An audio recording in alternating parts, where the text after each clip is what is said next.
भोलेनाथ से निराला यहाँ कोई नहीं रे, यहाँ कोई नहीं, कोई नहीं रे यहाँ कोई नहीं, भोलेनाथ से निराला यहाँ कोई नहीं, भोलेनाथ से निराला यहाँ कोई नहीं, शंभुनाथ से निराला यहाँ कोई नहीं। एक देवराज नाम का ब्राह्मण, शिव महापुराण का प्रारंभ का महत्तम देवराज नाम के ब्राह्मण से प्रारंभ होता है, जिसने पूर्ण समय में कोई चोरी नहीं करी है, पूर्ण समय में कोई गलत काम नहीं किया, जिसने पूर्ण समय में कोई बेकार काम नहीं करा, केवल उसने अगर शंभु पूर्ण समय में उसने बेकार काम नहीं करा, पूर्ण समय में उसने चोरी नहीं करी, पूर्ण समय में उसने गलत काम नहीं किया। उसने गलत काम कब करा? जब वो एक वेश्या के चक्कर में पड़ गया।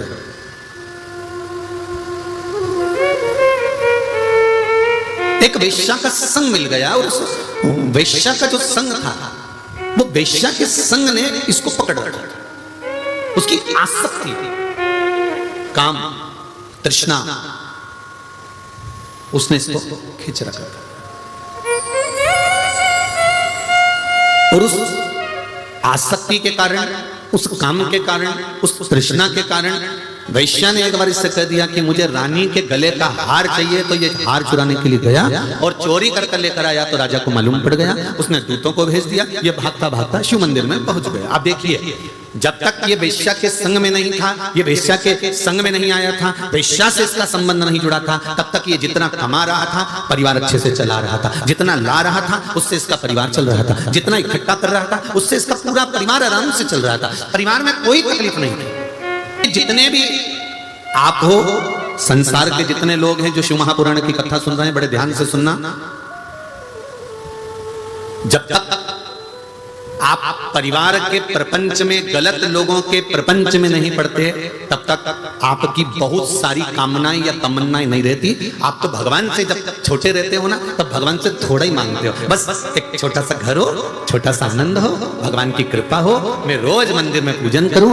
जब तक माताएं कुंवारी रहती है ना, शादी नहीं होती, तो ये भगवान की पूजन भी करती है, सेवा भी करती है, अर्चना भी करती है, भगवान से तीज का व्रत करेगी तो बहुत अच्छे से करेगी। जब कुंवारी रहती है, बाकायदा मेहंदी भी लगाएगी, सूट भी पहनेगी, साड़ी भी पहनेगी, खूब सजेगी धजेगी। कुंवारी अवस्था में मंदिर भी जाएगी, पूजन भी करेगी, तीज का व्रत, चतुर्थी का व्रत, छठ का व्रत, पंचमी का व्रत, जो व्रत करती है कुंवारी अवस्था में वो सब बहुत अच्छे से करती है। जब शादी हो जाती है, बच्चे हो जाते हैं, परिवार के झंझट में जब माताएं पड़ जाती है, जो बेटी इतने आनंद में व्रत करती थी, जो बेटी इतने रात भर भजन गा गा कर व्रत करती थी, जब परिवार के चक्कर में पड़ जाती है, फिर तो मेहंदी मैं बाद में लगवा लूंगी, अब रहने दो, अब ऐसा करती हूँ, थोड़ी सी नाम की लगा लेती हूँ, थोड़ी सी नाम की लगा लेती हूँ, और थोड़ी सी नाम की लगा ली। फिर सास ने कहा, बेटा अभी तो तेरी शादी हुई है, 2-3 साल तो हुए शादी को, अच्छे से मेहंदी लगा, अच्छे से तीज का व्रत कर, अच्छी अच्छी साड़ी पहन, खूब तो घर में साड़ी रखी है, एक से बढ़कर एक। अरे मम्मी बस अब मुझसे बनता नहीं है। तो कहीं डोकरी हो गई,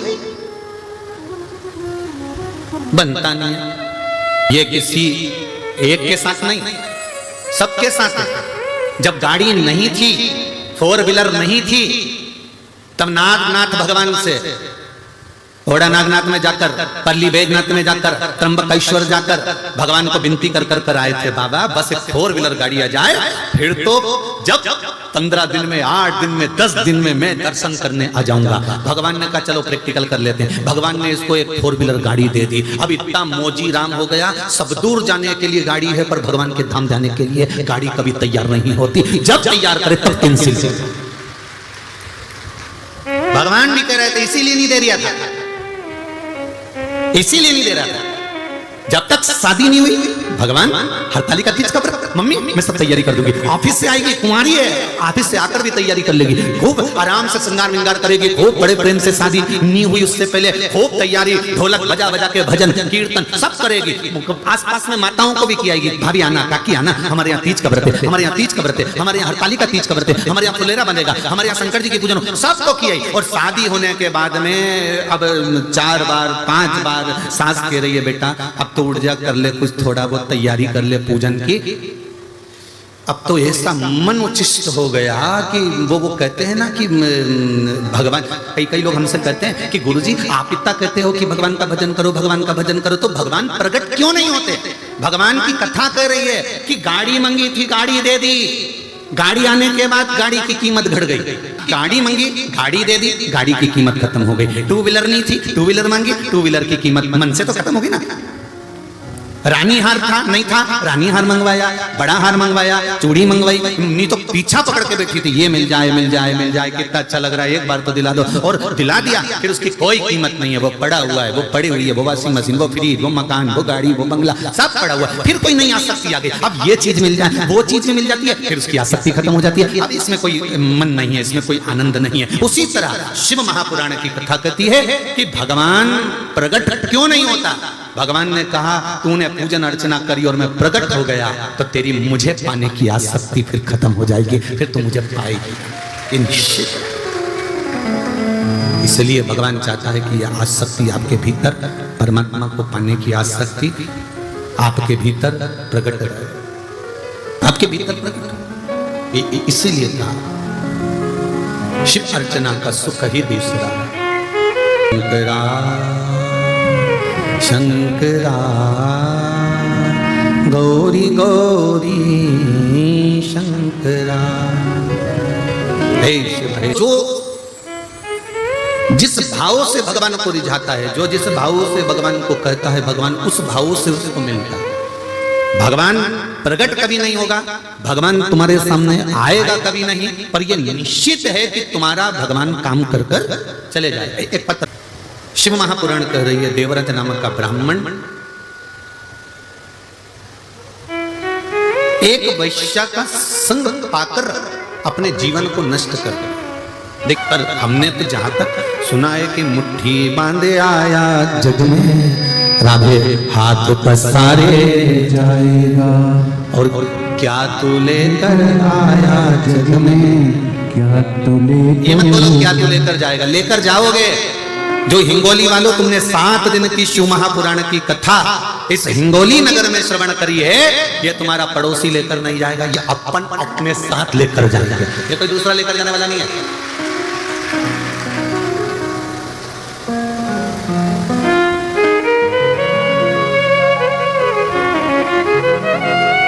उसकी कृपा क्या होती है, उसकी दया क्या होती है, उसकी उदारता क्या होती है, ये वही जानता है।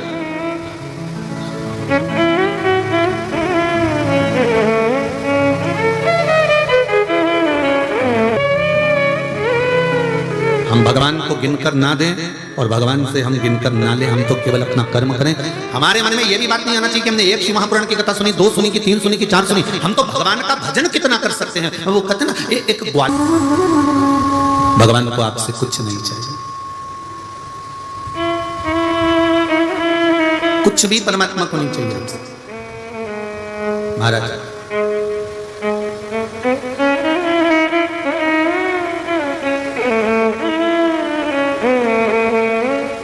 भगवान तो केवल आपसे इतना चाहता है कि आप बचपन हो, जवानी हो, अधेड़ी हो, बुढ़ापा हो, जब आपको समय मिले तब आप स्मरण में लग जाए। एक लोटा जल शिव, मात्र एक लोटा जल हमारे जीवन की सारी समस्या का हल कर देता है। उसकी उदारता, करुणा, दया, शंकर का नाम स्मरण, आपका किया गया भजन, कीर्तन, मंत्र जाप, नाम जाप, ये जीवन का सुख दे देता है। आप दिल से बोलो उसको, आप दिल से पुकारो उसको, दिल से सुनता है। और जब वो दिल से सुनेगा तो ये निश्चित है, फिर कहूंगा ब्रह्मदेव ब्रह्मलोक में रहते हैं, भगवान विष्णु वैकुंठ लोक में रहते हैं, और मेरा देव अधिदेव महादेव मृत्यु लोक में रहता है, जो सुनता है तुरंत कर देता। ये शिव है, ये शंकर, ये ओकड़ी, ये दयालु, ये दाता।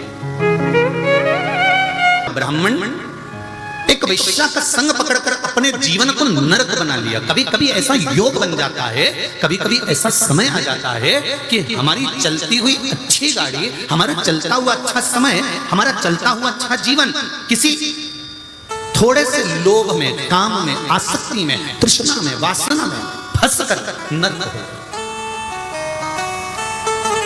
बहुत अच्छा जीवन चल रहा है, पर थोड़ा सा लोभ जाग गया, थोड़ा सा अहंकार जाग गया, थोड़ी सी काम जाग गया, थोड़ी सी वासना जाग गई, थोड़ी सी तृष्णा जाग गई, और हमारा जीवन हमने नरक कर लिया।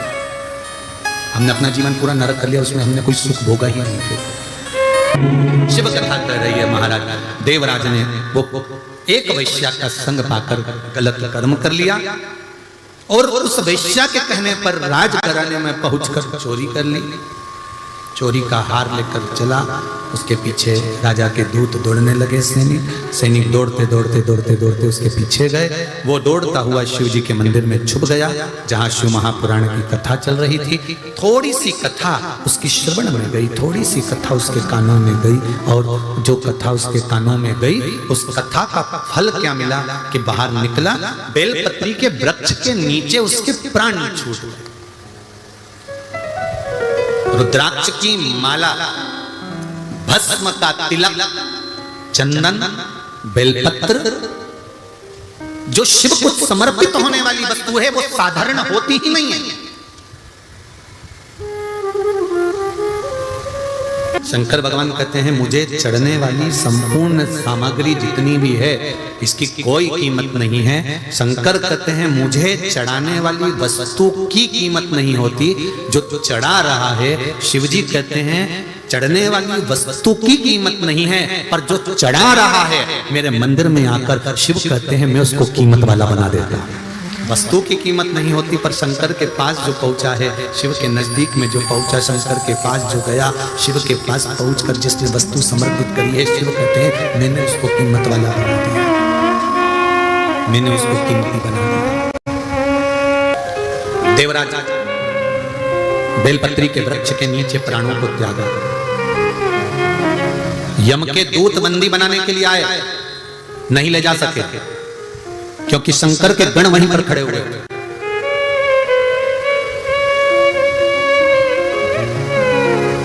शिव के गण वहीं पर हैं।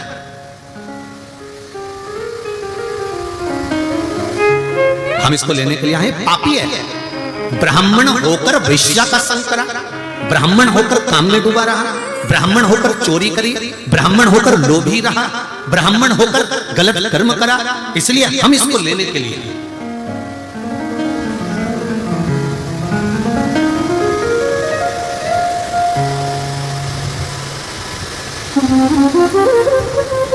पर शंकर भगवान के गणों ने कहा, तुम इसको ले जा नहीं सकते। कारण कितना भी बड़ा पापी हो, कितना भी बड़ा लोभी हो, कितना भी बड़ा कामी हो, कितना बड़ा भी अहंकारी हो, बेलपत्री के वृक्ष के नीचे इसके प्राण छूटे। ये वृक्ष कोई साधारण है क्या? जिस वृक्ष के नीचे 64 योगिनियां, जिस वृक्ष के नीचे लक्ष्मी झाड़ू लगाती हो, जिस वृक्ष के नीचे नारायण भगवान शंकर का गुणगान करते हो, जिस वृक्ष के नीचे ब्रह्मा बैठने के लिए तरसते हैं, जिस वृक्ष के नीचे इंद्र पारिजात वृक्ष को लाकर भी समर्पित कर छोटा बन गया, जिस वृक्ष के नीचे 33 कोटि देवता बैठकर भगवान शंकर से वर प्राप्त कर लेते हैं, जिस वृक्ष के नीचे पापी से पापी जीव का भी उद्धार हो जाता है, उस वृक्ष के नीचे ये बैठा है जहां इसके प्राण छूटे हैं। यमदूतों को अच्छा नहीं लगा, तो यमदूतों ने यमराज से जाकर कहा, स्वामी अगर इस पापी को मारना था तो बेलपत्री के पेड़ के नीचे क्यों मारा? इसको कहीं दूसरी जगह मारते तो हम पकड़कर रस्सी में बांधकर फिर हम लोग लेकर जाते। इसको बेलपत्री का वृक्ष क्यों मिला? क्या कारण था? क्या कारण था कि इसको बेलपत्री का वृक्ष मिला मरते समय? उसका कारण क्या था? यमराज ने धर्मराज से पूछा, धर्मराज ने चित्रगुप्त महाराज से पूछा, तो चित्रगुप्त महाराज ने इसकी लेखनी पढ़कर बताया कि इसके प्राण बेलपत्री के पेड़ के नीचे क्यों छूटे। उसके पीछे एक कारण था, इसकी माता शंकर जी के मंदिर में जाकर बुआरी काटती थी, पौछा लगाती थी, दीप जलाती थी, शिव जी को एक लोटा जल समर्पित करती थी। माता का पुण्य पुत्र के काम आ गया और वो पुण्य आज इसको बेलपत्री के वृक्ष के नीचे ले गया, बेलपत्री के वृक्ष के नीचे ले गया वो पुण्य। इतने सारे लोग आस्था चैनल पर कथा सुन रहे हैं, करोड़ों करोड़ों लोग फेसबुक यूट्यूब पर सुन रहे हैं, इतने लाखों लोग इस हिंगोली की मंडी में कथा बैठकर श्रवण कर रहे हैं, इतने सारे लोग बैठकर कथा सुन रहे हैं। कभी घर पर जाकर एकांत में बैठकर विचार करना कि बेलपत्री के पेड़ के नीचे देवराज गया नहीं था, उसको खींच कर ले गए महादेव और उसके प्राण छूटे। ऐसा क्या कारण था कि बेलपत्री के पेड़ के नीचे मरा, कहीं दूसरी जगह मर जाता, पर बेलपत्र के पेड़ के नीचे माता ने जो पुण्य करा था वो पुण्य काम आ गया। तो हिंगोली वालों जरा विचार करना कि तुमने कौन सा पुण्य करा होगा जो शिव महापुराण में जाकर विचार करिए कि हमने कौन सा पुण्य करा होगा, हमने कौन सा सत्कर्म करा होगा। हमने मैंने तेरे ही भरोसे हो बाबा, मेरे ही भरोसे हवा में उड़ के जाएंगे बाबा, डोर हटो छठीला में कटी जाएंगे। शिव जी के गण देवराज को ले जाने लगे। शंकर भगवान सामने आ गए, तुम लेकर मत चलो, मैं लेकर चलूंगा। जिसके गले में रुद्राक्ष होता है, जिसके गले में रुद्राक्ष डला होता है, वो कहीं पर भी रहे। आजकल शिव जी ने भी कह दिया था, पार्वती जिसके गले में रुद्राक्ष हो, मस्तक पर त्रिपुंड हो और गले में रुद्राक्ष धरा हो और मुख पर पंचाक्षर ओम नमः शिवाय, पंचाक्षर या षडाक्षर ओम नमः शिवाय या श्री शिवाय नमस्तुभ्यम जिसके मुख पर होता है, गले में रुद्राक्ष डला होता है, मस्तक पर अगर चंदन या तिलक लगा होता है, शंकर पार्वती से कह रहे हैं वो जहां रहता है मेरी दृष्टि उस पर पड़ी रहती है, देखता रहता हूं कि वो कहां। कैमरा चल रहा, कैमरा चालू रहता है कि वो गया कहां। सोने की चेन गले में होगी तो चोर की नजर होगी, धन होगा तो चोर की नजर होगी, सुंदरता होगी तो लुच्चों की नजर होगी, और अगर गले में रुद्राक्ष है तो शिव की नजर होगी, ये निश्चित है। कैमरे की निगाह में हो, कैमरे में हो, तुम शंकर की निगाह में, शंकर के सामने हो, तुम शंकर के सामने हो, शंकर की निगाह में। एक रुद्राक्ष, शिव महापुराण एक मुखी से लेकर 14 मुखी तक रुद्राक्ष का वर्णन करती है। स्कंद पुराण शंकर को जानना, देवराज को शंकर स्वयं लेकर कैलाश गए। बिंदु वो भी ब्राह्मण था जिसने चोरी करी चंचुला देवी के सम्मुख में, उसके जब प्राण गए जल में डूबने से चंचुला देवी ने तब शिव महापुराण की कथा करवाई और तुमरुका जी ने उस कथा का वाचन करा।